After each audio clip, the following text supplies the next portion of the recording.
Hi, I'm James Jacobson. And I'm Pamela Lorence. On today's episode, we learn a new word, Floof, the pandemic trend that has raised a few eyebrows. And we meet Dr. Melissa Shapiro, the veterinarian who adopted Piglet, the blind-deaf pink puppy who has charmed the internet and the world with a tale of acceptance, inclusion, empathy, and kindness. And then we journey through the heart of Europe, from Sweden to southern France, all through the eyes and nose and ears of a dog. That's later in the show as we bring you The Europeans, the first winner of our monthly 101 Dog Stories contest. So, if you love dogs as much as we do, pause what you're doing, leash up your pup, and let's take a walk. Hey, Pepper, want to go for a walk? We've got a lot to talk about on today's episode of Dog Edition. So, I'm curious, have you learned any new skills during the pandemic so far? Well, I've been a little busy here getting Dog Podcast Network off the ground. I've learned a lot of things about podcasting. That counts. So I heard things like cooking and needle crafts are popular. You know, some people are learning how to play guitar, that kind of thing. Well, there are a number of things that people have had to learn because of businesses closing down under shelter-in-place orders around the world, like how to groom their dogs. Oof, good point. Did dog groomers have to shut down in Hawaii? They did here in Hawaii, but we actually use a mobile groomer who comes to the house, but we didn't even want to do that. We didn't know anything about COVID, and we didn't know how serious it was, so we didn't want her to come to us, and we certainly didn't want her to be exposed to whatever nasties we could have had. Well, best to err on the side of caution. We were cautious. And they also shut down here in the San Francisco Bay Area, and I would just like to go on record saying that dog grooming should be considered an essential business, because my husband and I tried to bathe and trim our two dogs, they have long hair, when our local groomer had to temporarily close. Get him. I got him. All right, come on. All right. Okay, you hold him. Okay. Okay, you ready? Yeah. Be careful. Good boy. Be careful. All right, can you turn him? Here, just Which way? just turn him around. All right, wait, flip. He hates it. I know. Just, he's fine. Come back. Wait. Come back. Oh. Wow, that sounds like it did not go well. Yeah, that is correct. It did not go well. And I think there are probably a lot of people who would agree dog groomers are essential. But do dog groomers think they're essential workers? Well, I went to find out just that. Less than a mile from my house, I wandered into a dog salon called, get this, Groomingdales. Groomingdales. I love it. I love these dog puns. And I spoke with Kat Navratilova at Groomingdales. Not everyone is able to do this at home themselves for their own dogs. They bring them because we have that expertise and we take care of these dogs and make sure they're okay. When Kat was first shut down last March, clients began calling her for advice. I try to help them and advise them over the phone as much as I can, but I still have to keep in mind that I don't want these dogs to be hurt. I gotta be careful because I don't know what skill levels of these people are. There was a fine line between what I would really advise them to do at home themselves and what I would say just leave it. But some of us just couldn't leave it. All over the world, we saw people going online, watching YouTube videos. I am going to show you in this video right here today the important things that you should be doing at home to care for your pets and keep them in tip-top shape. Buying online razors and scissors. All clippers are sold out. You can't even get them. We went at it. That is Shelley Ross. She's an author and a network news executive, formerly from Good Morning America and CBS News. She wrote a book during the pandemic called Scruffy, Our Loyal Pandemic Pooches, and the good, the bad, the crazy haircuts we gave them. It chronicles some of these attempts at home grooming. So I went to the dog park in search of some of these brave dog owners and even braver dogs. So I don't know how these professional groomers do it. I'm just going to go on. I think they must drug the dogs because I cannot figure out how else they do it. Sarah and her family have 2 dogs they've been grooming at home since early in the pandemic. Jonah and Natalie No, Jonah and I, we were holding Teddy, both of us. I don't know how the dog is 12 pounds. I'm not weak. We're holding the dog, and somehow he wriggles free all the time, and he wriggles his paws, and we're swearing at him, and the kids learned all sorts of new words, right? They learned a few grooming hacks, too. And I could make a joke here about a hack job, but I'll spare you. Mostly, they learned how to live with an imperfect cut. If you aim the clippers the wrong way, they work awesome. But I was like, oh my God. Except for the blood. There was no blood. There was no blood. There was bald spots. And then it's like the thing where you have to even it out. And once you even it out, what are you left with? A pile of dog hair. But what do you do with all that dog hair? Well, this is where Floof comes in. Here is Shelley Ross to explain. So floof is sort of a made-up word. It's English slang for fluff. Yeah, this is a pretty unusual trend she stumbled onto. I noticed something, a remarkable phenomenon that was happening simultaneously and not coordinated. People were taking the clippings from their dog's hair on the floor and turning them into small, medium, and large sculptures, works of art. I created such a work of art, but it was we have these two Maltese, and I would come in after my wife was done grooming, and there was all this white hair on the floor. So I would make little floofs of either Kanga or Roo. But the sad part is I had to pick it up and throw it in the trash, and that just felt bad. I can't picture it, though. Picture it didn't happen. Did you take any pictures?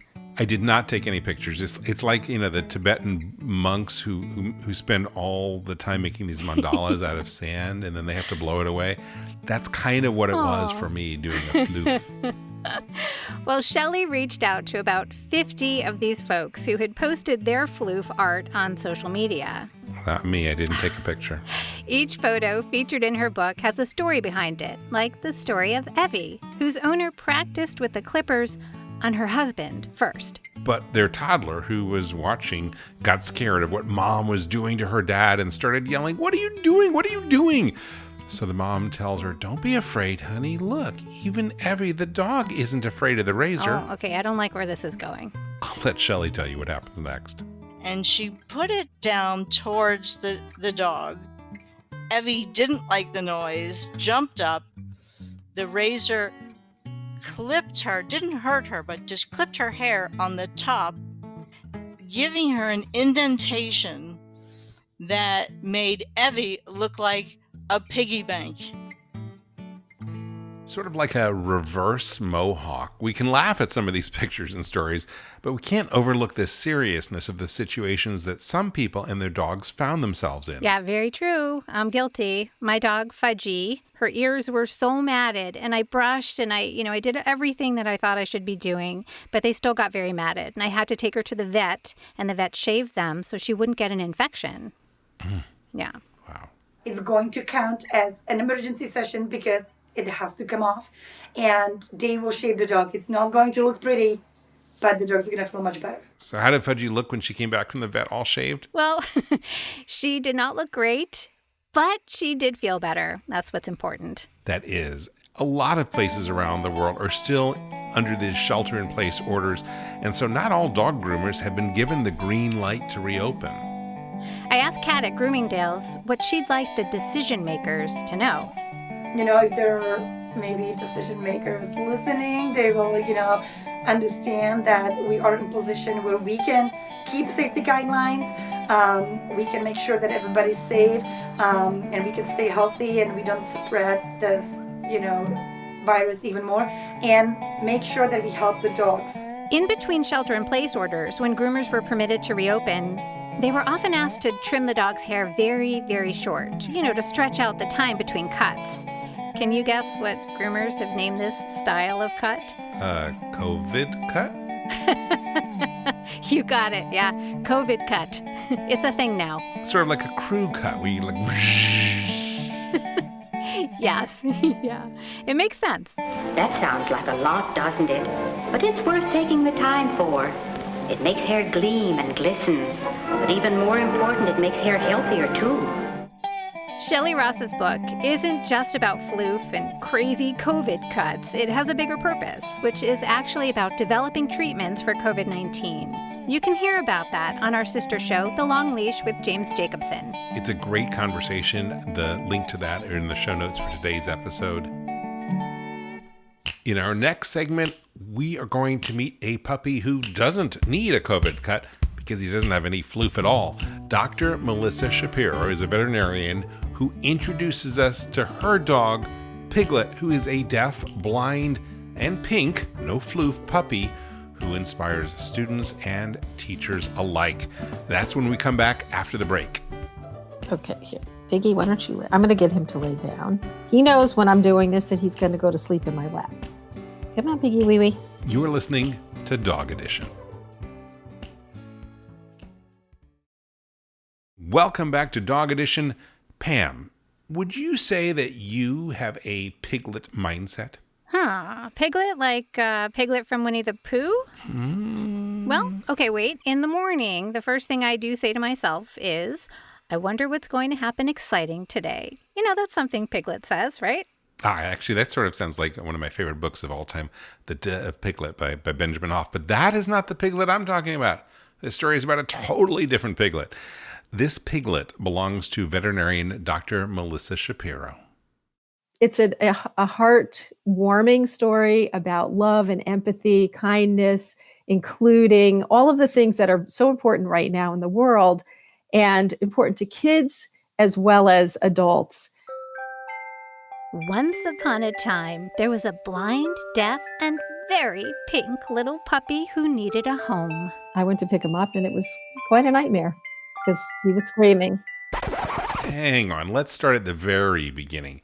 Piglet was pulled from a hoarding situation by Dr. Gloria Andrews, who's a veterinarian and founder of Colbert Veterinary Rescue Services in Georgia. The group uses a retrofitted RV to transport rescue animals to places where they have a better chance of being adopted. She reached out to her friend in Connecticut, Dr. Melissa Shapiro, who continues the story. She sent me a note and said, she has this little 1-pound blind puppy who is probably a double dapple. He's a Dachshund Chihuahua mix. And did I know someone who would be a good fit for him? He needed a home. Dr. Shapiro agreed to foster the puppy. How much trouble can a 1-pound puppy be? He couldn't see, he can't hear, and he didn't really know what to expect. Dr. Shapiro and her husband already had 6 dogs at their home when they agreed to foster Piglet. They had no intention of keeping him, of course, only taking care of him until they found an appropriate placement. He's very smart. He's very active. Everyone who applied to adopt him thought that he was going to ride around in a little sack. He wasn't interested in that. Once the decision to keep Piglet was made, Dr. Shapiro set to work on training him. And praise for the dog and his ability to follow teachings and instincts. Well, maybe not military training. Okay, but how do you go about training a blind and deaf puppy to, say sit, which is usually one of the first things you teach a dog, right? Just like any other dog, you use a food lure treats to put the nose up in the air, and then the butt goes down, and now they're sitting. Once you do that a few times, you're rewarding them for that behavior, and you mark it. And once it's marked, you can either speak the word or give a hand signal for the word, or you can tap the dog. So that's what I did. So tapping the dog like that is called a tap signal. Literally no difference than teaching a dog who can see and hear. You're just touching him instead of speaking to him. Piglet does rely on the 3 senses he does have: touch, taste, and, of course, smell. But he uses his nose to keep himself oriented and really engaged in his world. He's a very happy dog. He's fresh on the scent of something that smells like trouble. And how about the Shapiro's other 6 dogs? How do they all get along? But sometimes he'll be running and he'll smash into them. But they know that's who he is and they know that's what he's going to do. They definitely know that he's different and they definitely accept him for who he is, which is part of our educational program. So this is where we circle back to Piglet's mindset? Yep. In the summer of 2017, Dr. Shapiro connected with a truly innovative third grade teacher from Massachusetts. The teacher, Ms. Tricia Frigo, I think that's how you say it, very French, has been following Piglet on Facebook and was planning to use his video to teach growth mindset to her students. And what is growth mindset? Basically, that's where the students believe they can get smarter. They understand it can be achieved through effort. Based on that principle, and Piglet as a prime example, she coined the phrase Piglet Mindset and created a curriculum around that. Which I understand now has expanded and also includes lessons in acceptance, inclusion, empathy, and kindness. You know, when we decided to adopt Piglet, he needed to have a purpose because I didn't want another lap dog. So I said he's going to have a productive, meaningful life. And so far he has. Piglet merchandise raises money for a number of rescue groups across the USA, and his Piglet Mindset educational materials have been used to inspire core growth principles by teachers and students and parents and by others in the community. Piglet learned how to face his challenges with a positive attitude despite his limitations. And Dr. Shapiro's lesson from Piglet is? Piglet has probably reinforced in me recommending and encouraging people to adopt animals, especially animals with disabilities. Which I understand are very difficult to place. They are, and Piglet is so inspiring. If you haven't seen it, you have to check out Dr. Shapiro's Instagram feed on Piglet. You will fall in love with those pictures. We have a link to that in our show notes. Yes. Now, as promised, it's time to go on a little journey with Ellie, a collie, golden retriever, a Gallia, I guess, who lives in Sweden and in December 2019, pre-pandemic times, took a 23-day road trip with her adoptive parents through the heart of Europe to southern France and back again. My parents were loading the car to go somewhere. I flopped down on the terrace, feeling gloomy. It didn't look like there was room for me. Every dog's nightmare is to be left behind by the pack. But soon, the magic call came from my father. "Come, Ellie girl, let's go. Hop in the car." My father, who smelled of jam, butter, and burnt toast, switched on the radio and started the engine. "Have you got her passport?" he asked my mother. She smelled of sweet moisturizer and sweat.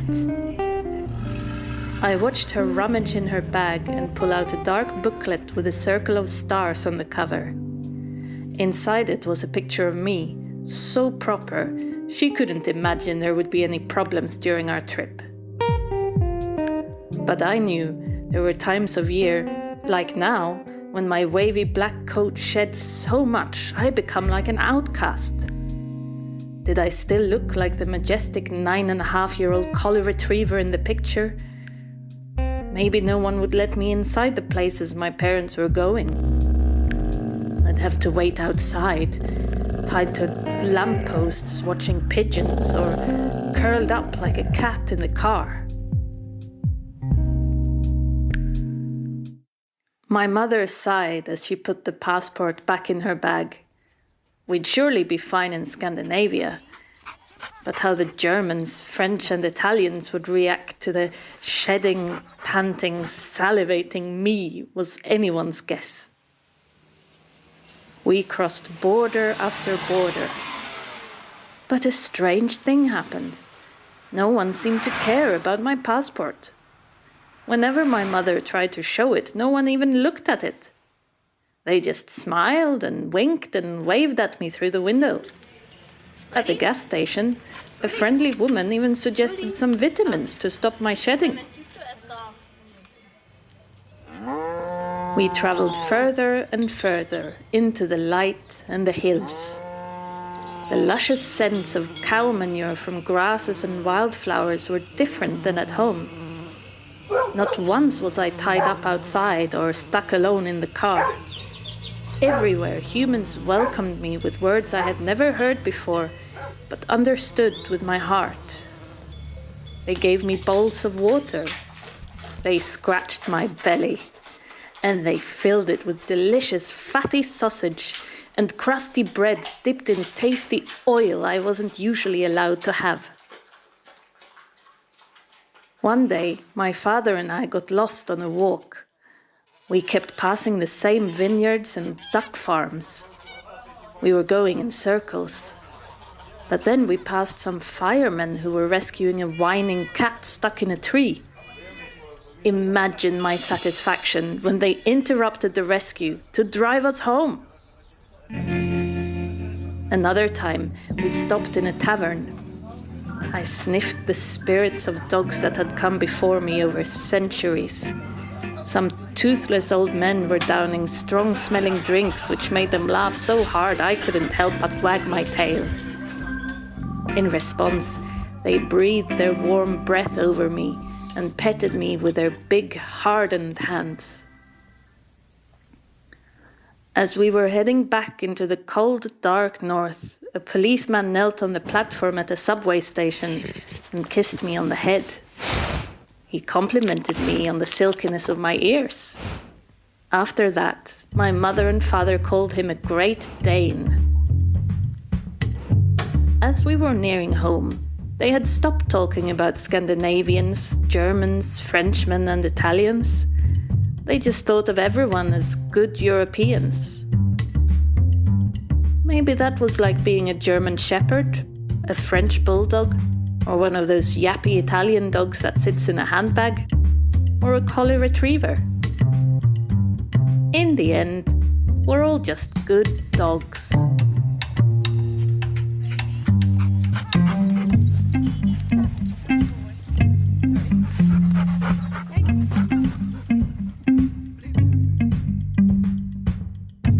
For Dog Edition, this is Lisa Clevermark in Sweden, Europe. The Europeans is the first winner of our monthly 101 Dog Stories contest, where we're awarding over $15,000 in prize money as we curate great dog stories from around the world. It was submitted to us by the production team of Julie Lindahl, Lisa Clevermark, Katie Lee, Katz Laszlo, and Dominic Kramer. If you have a story you'd like to share with us, visit dogpodcastnetwork.com for information on how to submit a piece to our 101 Dog Stories contest. I want to thank you for bringing Dog Edition along with you on your walk today. We'll be back next week with another episode, but chances are that you and your dog will be taking a walk between now and then, and we have something else for you to listen to. If you're interested in hearing more from some of our guests, please check out DPN's sister show, The Long Leash. This week, hear my extended conversation with Shelley Ross. She's the award-winning television executive who wrote the amazing book Scruffy, Our Loyal Pandemic Pooches, the good, the bad, and the crazy haircuts we gave them. And take Dog Edition along on your walk next week. We'll meet Peter Rourke, a pilot whose life-saving transport flights have brought over 16,000 animals to their forever homes. I saw that there was a real need, and I had the time, I had the skills, and I had the resources. Also next week, Kelly Lund, who you may know from his incredible Instagram feed. He introduces us to his dog, Loki, and invites us to share their love of outdoor adventure. To inspire others to get out, explore their world, and make memories with their dogs. Dog Podcast Network is for dog lovers by dog lovers, and that means we want to hear from you. You can check the show notes for links and information on how to reach us, including our old school recorded listener line, where you can call in to share your dog stories with us. Call 866-TALK-DOG. 866-TALK-DOG. I love that jingle, Pam. That's awesome. Your husband created that. That's your singing. That's very, very talented. Thank you. A little polka felt right. Please check out our network website, dogpodcastnetwork.com, where you can learn about our 101 Dog Stories contest. We're giving away over $15,000 in prize money because we're looking for correspondence for Dog Edition. As a listener, please also subscribe to Dog Edition in your favorite podcast app and tell your friends about it at the dog park. I'm Pamela Lorence, and I'll see you at the dog park. And I'm James Jacobson. I want to thank you for listening today. On behalf of all of us here at Dog Podcast Network, we wish you and your dog a very warm aloha.